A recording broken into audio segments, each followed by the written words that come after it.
अस्सलाम वालेकुम दोस्तों, की हाल चाल है? तुसीं देखदे पे अरशद अली टीवी। मैं तुहाडा मेज़बान मुहम्मद गफार। सब तो पहले चैनल सबकराह्ब कर लो, बैल आइकन का बटन दबा लो, हर आने वाली वीडियो तुहानूं पहुंचे हो तुसीं वेखो। रोज़ की निस्बत इंशाल्लाह बाफजले खुदा चंगे चंगे जानवर तुहानूं इस चीज़ का पता चंगे जानवर लैके आई दे ने इंशाल्लाह। अरशद अली टीवी इंशाल्लाह पूरे तमाम चैनल है। ये मझ बड़े दिनों की पाई सी ते मैं डकी सी आप ही सूपेगी। उस तो बाद कोई वाधा घाटा ना निकले यार। अलांबा एक अगे आया वो नहीं सूत आ रहा। इंशाल्लाह असीं अलांबे नूं भी सुझावन की कोशिश कर रहे हैं। बकाया भाई फैज़ अस्सलाम वालेकुम। की हाल? ठीक ठाक जी। मैं डकी रखी केड़ी वजह तो डकी रखी? मैं चौक ले जानी है भी पैसे नहीं जाने। मैं तो कितने भी करूँ पैसे दिते ने आज तकरीबन 5-6 दिन हो गए पैसे दिते हैं ना। कोई वाधा घाटा तो नहीं ना होया भाई? वाधा घाटा कोई नहीं है। इस केड़ी वजह तो माई खुलवाई सी? चौक लेनी है क्योंकि व्यापारियों का तुहानूं पता इंशाल्लाह मेरे नाल वो व्यापारी अटैच होणगे अल्लाह दे हुक्म नाल जिहड़े सच्चे ते खरे सौदे देणगे। बकाया व्यापारियों का तुहानूं पता ही है।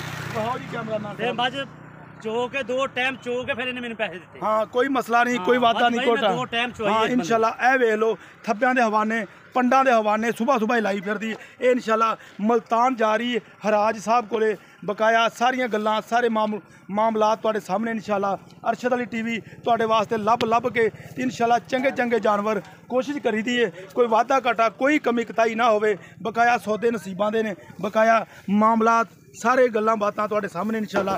इहनूं कहंदे आ मनकने वाला हवाना ते पंडां दे हवाने इहने लाए ने माशाल्लाह। बकाया वेख लो तरपाल पवा दी असीं अल्लाह ते अल्लाह दे रसूल दे हवाले कर देनी है। बकाया मालकां दे नसीब ने ते की ਜਿਹੜੇ भी मामलात ने ਜਿਹੜੇ भी हिसाब किताब ने मुठ का थान ये इंशाल्लाह अरशद अली टीवी ते तुहानूं ये सच्चे ते पक्के सौदे मिलने ने। सारे ही चैनल वाले मेहनत करते हैं चंगे चंगे जानवरों वास्ते ते हर बंदा ही कोशिश करता यार भी काम चंगा होवे। बकाया इंशाल्लाह साडी हर तरह ये गारंटी है। यह देख लो इंशाल्लाह डाला जा रहा 1327 LRC लाहौर इंशाल्लाह। यह वेख लेना, तो नंबर भी चेक करा देना। ये ड्राइवर नाल भी गल तुहाडी इंशाल्लाह जरूर करावांगे। माशाल्लाह 1327 LRC लाहौर। यह वेख लो बकाया ये तरपाल दी पवा सी इंशाल्लाह। बकाया सारे मामले सारियां गल्लां बातां तुहाडे सामने। ओ पैर विच ना वड़े जा नहीं वड़दा।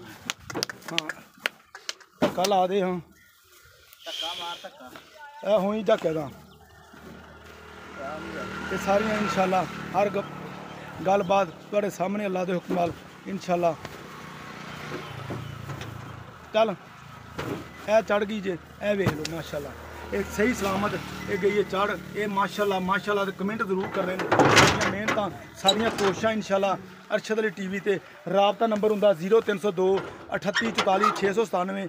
इस नंबर ते व्हाट्सएप बनया। अस्सलाम वालेकुम। वासलाम। अगे गया ना उस जगह ते? अल्हम्दुलिल्लाह अगे गया उस जगह ते? हाँ गया। ते मेरा भी राम नाल जाई तो आपका नंबर दस दे जो कोई बंदा तेन फोन चून करे। 0303 71 28 657। लो जी ये ड्राइवर साहब का नंबर सी। असी क्योंकि कोई किराया च कोई वाधा घाटा इंशाल्लाह नहीं करना, हर बंदे नाल तुहानूं मिला देना वा। ये अरशद अली टीवी तुहाडे वास्ते सच्चे ते पक्के सौदे मिलने ने। तुहानूं कमी कताई कोई नहीं इंशाल्लाह। उम्मीद करांगे वीडियो तुहाडे पसंद आएगी। लाइक ते शेयर जरूर कर लेनी। मिलदे अच्छी ते बेहतरीन वीडियो नाल। अल्लाह निगहबान। पाकिस्तान।